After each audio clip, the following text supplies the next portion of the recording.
एक लड़का पैदल किसी रास्ते से जा रहा था।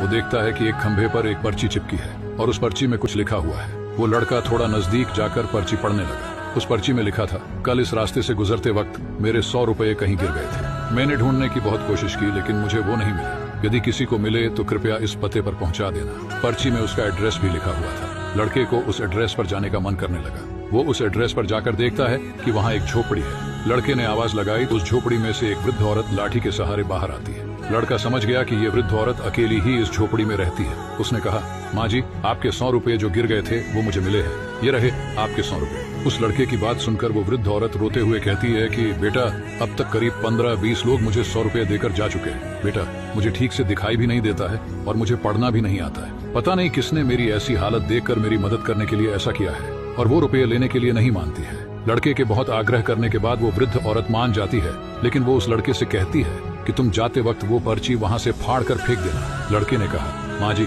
आप इस बात की फिक्र मत करना, मैं वो पर्ची फाड़ दूंगा। थोड़ी देर चलने के बाद उस लड़के ने सोचा कि आखिर मुझसे पहले आए हुए उन 15-20 लोगों ने इस पर्ची को नहीं फाड़ा, तो फिर मैं क्यों फाड़ दूं? वो लड़का उस पर्ची को बिना फाड़े ही वहाँ से चला जाता है। उस लड़के के मन में उस व्यक्ति के लिए बहुत ही आदर और सम्मान था जिसने ये तरीका ढूंढा था। सीख, हमारे मन में सिर्फ किसी जरूरतमंद की मदद करने की इच्छा होनी चाहिए, क्योंकि मदद करने के तो बहुत सारे तरीके होते हैं। हम किसी भी तरह मदद कर सकते हैं।